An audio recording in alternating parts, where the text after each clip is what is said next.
pornô. E ela falou, você não tem vergonha de ser mãe disso aí?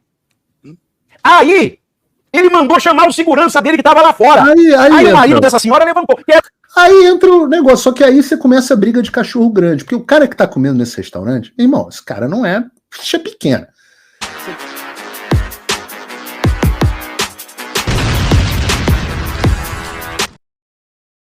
Opa, eu sei que você não aguenta mais ouvir, eu pedi para você fazer o triplo C, curtir, comentar e compartilhar, mas eu peço porque 4 entre cada 10 pessoas sequer estão inscritas no canal e a maioria não ativa as notificações e nem curte o vídeo e isso prejudica o nosso algoritmo. Então ajuda a gente aí, brigadão.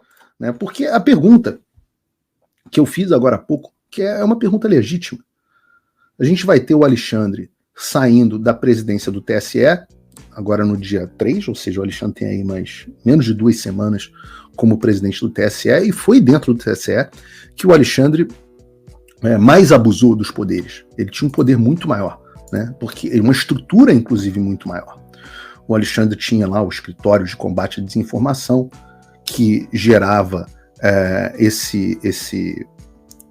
o escritório de desinformação gerava para o Alexandre os pedidos do próprio Alexandre para ele poder agir, porque o judiciário, em tese, teria que ser provocado. Né? E isso só ficou claro para a gente, de novo, com a revelação dos documentos pelo Congresso dos Estados Unidos.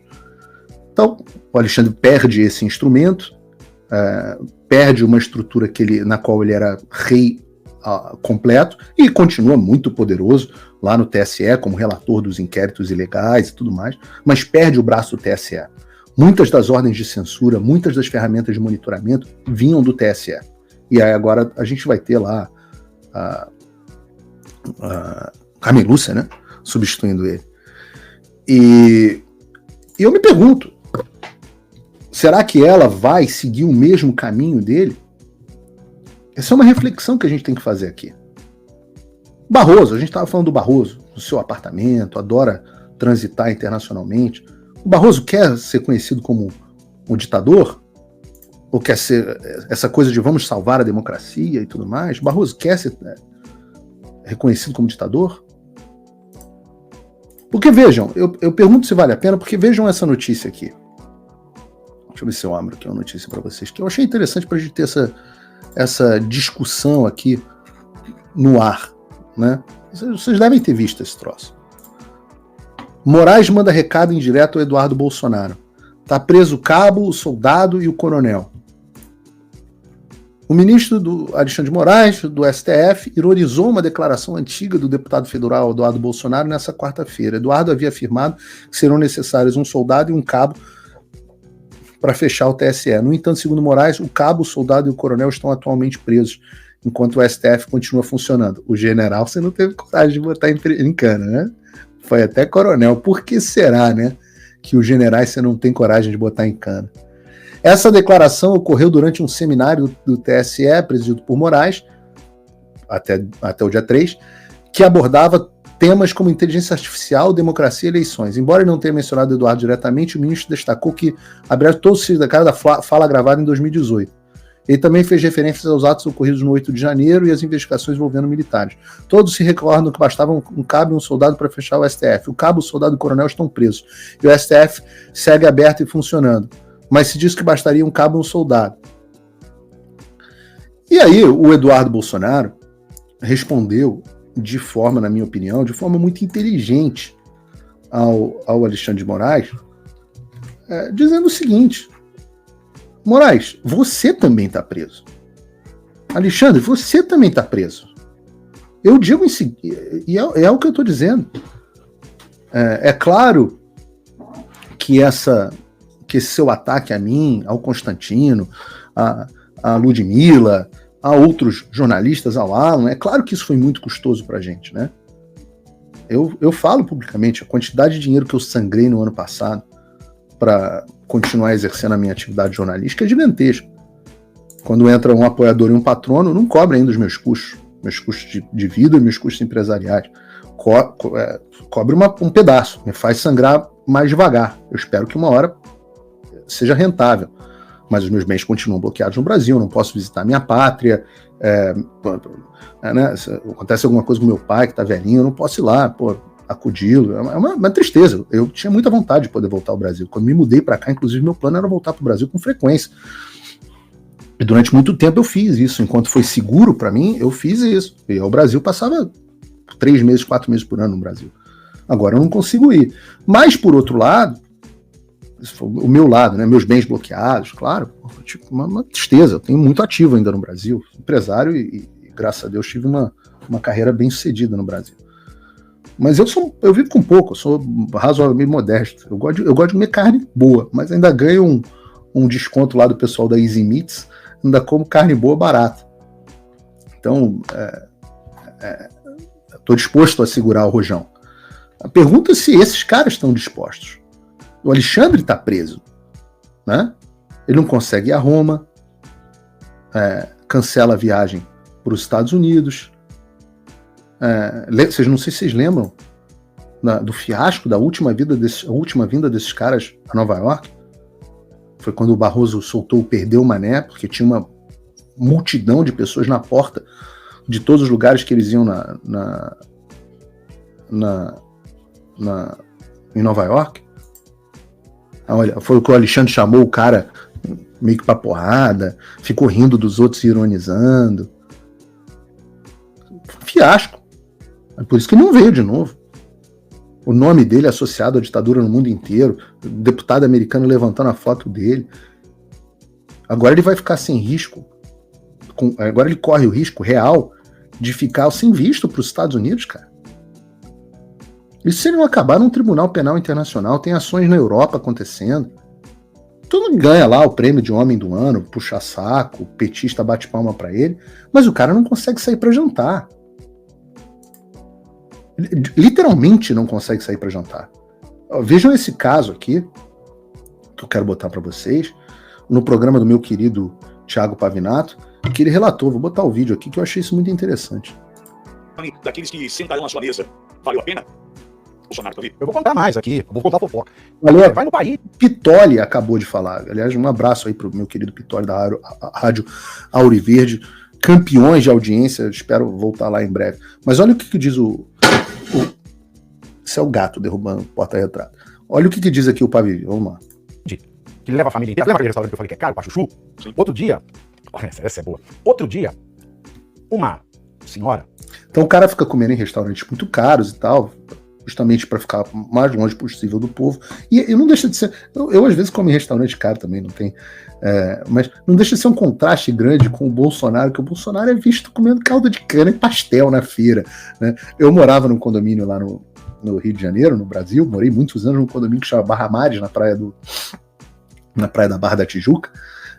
Minha mãe morou lá há anos e tal, e lá embaixo tem uma padaria, e o Bolsonaro morava no condomínio do lado, né? Aquela casa dele lá, a casa do porteiro 171 lá da reportagem do Fantástico, é a casa do lado do condomínio Barra Mares. E o Bolsonaro era uma confusão, porque ele até presidente, ou até recentemente, ficava indo lá na padaria do Barra Mares, que é a padaria onde eu descia para comer sonho, entendeu?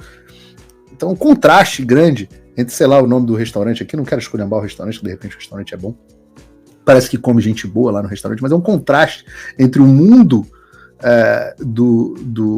São dois contrastes legais, né? Porque é um contraste entre um homem que só come nos restaurantes mais caros e nem assim consegue comer, como a gente vai ver aqui até agora, porque qualquer lugar que ele for, ele é achincalhado pelo povo, e o homem que come caldo de cana, o homem que come na padaria, né? Toma caldo de cana e come pastel, que come na padaria, que não consegue comer em lugar nenhum, em paz, porque ele é abraçado pelo povo, ele é conclamado pelo povo. Ora, que democracia é essa? Onde este tá ferrado e aquele, né, o Alexandre, tá no poder. Tem uma coisa errada. O que é conclamado pelo povo e come pastel e caldo de cana tá inelegível e perseguido, e o opressor que não consegue sair na rua, que não consegue pegar um avião. Teve o caso também do Barroso no aeroporto aqui de Miami, né? Esses caras estão andando livremente. Mas chega uma hora que nem na sala VIP do aeroporto de Roma você tá livre. Nem no aeroporto de Miami você tá livre. Não adianta, pode botar o executivo lá, que tem caso no STF que você tá julgando, para pagar a tua passagem de avião, não tem problema. Que você vai continuar não em liberdade. fora de liberdade. Então vejam esse caso. Muito respeitada. Ela se levantou. Vamos botar. Uma senhora muito respeitada. Ela se levantou e foi falar, não é possível comer com esta presença aqui no restaurante. Tem meu respeito. Não sei quem é essa senhora, mas tem meu respeito. Eu não venho mais aqui. Direito e foi um dela. alvoroço. Porque aí a mãe do Alexandre de Moraes levantou e foi tirar satisfação com ela. Coitado da mãe do Alexandre de Moraes, não tem nenhuma culpa, mas e deve ser muito triste você ver o seu filho nessa situação, né? Porque o cara tá num momento ali privado, com a família, jantando com a mãe, e acaba passando por esse tipo de coisa. Mas é por isso que eu digo que o cara perdeu a liberdade. E aí a mãe do Alexandre de Moraes levanta para tomar satisfação em defesa do filho. Não deixa de me tocar esse troço, eu acho bonito a mãe defendendo o filho. Não, foi uma baixaria. Aí, o caldo entornou e ela falou, você não tem vergonha de ser mãe disso aí? Eu sou pai, cara. Eu não sou mãe, mas e acho que nunca vou ser mãe, embora hoje em dia nunca se sabe. Mas eu sou pai, cara. Eu tenho 2 filhas, que eu brinco que uma vai ser presidente dos Estados Unidos e a outra vai ser ministra da Suprema Corte dos Estados Unidos. E, a coisa mais importante para um pai é ter orgulho do filho. Você imagina ser a mãe do Alexandre de Moraes, cara? Eu conto isso para vocês com muita da experiência disso na vida, porque, vocês imaginam, eu convivi até os meus 17 anos com meu avô, que era presidente. E tinha sido o último presidente militar, né? A Globo, ditador, o neto do último ditador. E meu avô era uma figura que saía para almoçar, saía para jantar, estava em todos os lugares, e o que eu sempre vi foi o meu avô sendo muito abraçado, muito... Poxa, as pessoas me encontravam e falavam assim, você tem que ter muito orgulho, seu avô é um grande homem. Até aqui no chat as pessoas devem estar agora falando, Paulo Figueiredo foi um grande homem, etc. Eu tenho muito orgulho, né? Mas ele é só meu avô. Imagina se ele fosse meu filho. E eu mesmo experimento um pouco disso aqui nos Estados Unidos. A comunidade brasileira é muito grande, né? Toda vez que eu saio aqui em Boca, ou Pômpano, ou então em Orlando, etc., que a comunidade brasileira é muito grande, 100% das vezes eu paro para tirar fotos. Minhas filhas veem isso e testemunham isso. E as pessoas viram para as minhas filhas pequenininhas e falam, vocês têm que ter orgulho do seu pai. Isso é muito bacana. Agora, você imagina você tá jantando com a sua mãe, né? Ou você, pior ainda, você ser a mãe e você escuta isso do seu filho. Você não tem vergonha de ter parido isso aí, não? Foi isso que ela disse? O caldo entornou e ela falou, você não tem vergonha de ser mãe disso aí? Aí, ele mandou chamar o segurança dele que tava lá fora. Aí o marido dessa senhora levantou. Aí entra o negócio, só que aí você começa a briga de cachorro grande, porque o cara que tá comendo nesse restaurante, irmão, esse cara não é ficha pequena. Isso é diferente de quando você mandou teus jagunços lá intimidarem o cara que tava no bar e mandou a Polícia Federal, etc. Esse cara aí é cara que ele tem contato, ele tem grana. Ele não vai se intimidar porque você vai mandar um jagunço. Quero ver quem vai pôr a mão em quem. Macho. Aí o marido dessa senhora levantou. Quero ver quem vai pôr a mão em quem. 2 bolas no saco. Gostei. Aí é óbvio. Você vê que é uma família estruturada, né? Você vê que é uma família estruturada. A mulher fala, eu não sento aqui para comer com uma pessoa de caráter. Tomou uma chamada, não voltou atrás, chamou, encarou. Cara, a mãe do ditador, não é moleza. E aí o cara chama o jagunço e o homem, com 2 bolas no saco, vai lá, quero ver quem vai botar a mão em quem. Isso é uma família estruturada, gente porreta, gente virtuosa. Que a gerência do restaurante, porque são clientes muito antigos. Clientes antigos, grana. E aquilo virou uma paçoca, Pitoli. Uma paçoca. Então você veja, ele não consegue. Você descer para ir comprar um pão. Não consegue. E o que a gente ouve dos sócios do Clube Pinheiros, então? Nossa senhora, se você for desfiar o Rosário... Mesmo, onde ele, inclusive, encontrou uma vez foi o primeiro encontro do Tarcísio, né, com o Tarcísio. É uma coisa de louco, E assim, é sempre com segurança do lado de... Porque se der chabu, ele chama o Meganha. Os capangas, tem que ter o capanga. Pra dar uma enquadrada. Então, eu não sei que liberdade é essa. Não tem liberdade. É a famosa liberdade dos ditadores. A liberdade dos ditadores é essa. é nunca ser livre e impedir a liberdade alheia. Essa é a liberdade dos ditadores. E quando ele fala, né, essa fala do o STF, o populismo, esse terrorismo digital, que quer desacreditar a mais alta corte, eu lembro da frase do absolutismo monárquico inglês. The king can do no wrong. O rei não pode errar. Que era o mesmo que se diz. E no final é exatamente isso. Né? É o fim de todos os tiranos. O cara termina encastelado. Só que o poder dele absoluto está no fim. E essa é a pergunta que eu falo. Esse caso é verossímil, não sei se é verdadeiro, mas é verossímil. Né? E eu digo para vocês, o Alexandre já está liquidado internacionalmente. Eu estou falando para vocês, eu vou continuar expandindo o que eu estou fazendo. Há outros países, tem vídeo da PragerU saindo aí mês que vem comigo, justamente focado no Alexandre de Moraes. Vocês sabem o alcance que a PragerU tem, milhões de pessoas com a imagem dele, congressista. Eles vão aumentar a pressão. Tem coisa de novo que eu não posso compartilhar aqui. Mas eu faço duas perguntas, eu deixo duas perguntas. A primeira das perguntas é, vale a pena? Valeu a pena? Porque vender a alma ao diabo nunca vale. Claro, eu volto a dizer, fui bastante prejudicado, mas ao mesmo tempo eu ganhei um senso de propósito maior. Eu odeio fazer o que eu estou fazendo. Eu gosto de fazer o que eu estou fazendo aqui agora, que é o Paulo Figueiredo Show. Eu odeio esse negócio de trabalho no Congresso, etc, etc. Mas eu acordo feliz todos os dias e durmo muito bem. Perguntem à minha mulher o quão bem eu durmo. Por quê? Ué, leiam o Viktor Frankl. Leiam o Man in Search for a Meaning, acho que é Homem em Busca de um Sentido, seria a tradução em português. Leiam o Viktor Frankl, vocês vão entender.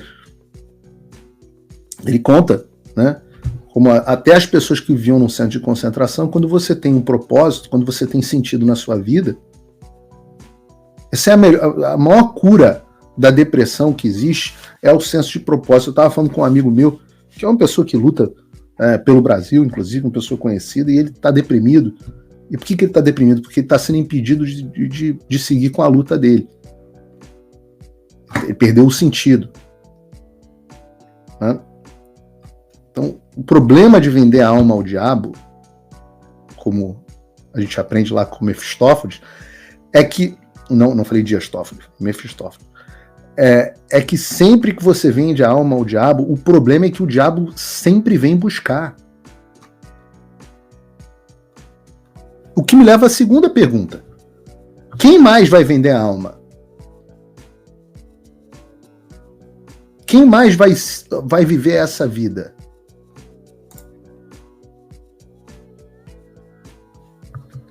Quem mais? É isso que vocês querem? Gilmar, você quer isso ou você quer fazer as tuas negociatas em paz? Você quer não ter mais paz em Portugal? A gente vai a Portugal. Portugal está na nossa lista. Você quer não ter mais paz lá na sua casa em Portugal? Você está vendo que a maré política está mudando lá. Ninguém está nem aí para Gilmar. Faz lá os seus negócios, escritório de advocacia, sua Gilmar Palusa, os outros lá que tem a mulher com o escritório, a mãe, a tia, o amigo preposto. Isso aí já não tenho esperança disso ser resolvido no Brasil no curto prazo. Agora, liberdade de expressão eu tenho. E isso vai da escolha de cada um. Tem um militar amigo meu que fala assim, cada um escolhe como vai ser lembrado. Mas... cada um escolhe também como que vai viver. Se vai viver solto ou vai viver preso. E no que depender de mim, vai viver preso. Não por vingança, por justiça. Opa, desculpe interromper o seu vídeo, mas desde 2022 eu continuo com as contas bloqueadas e o passaporte cancelado pelo Xandão.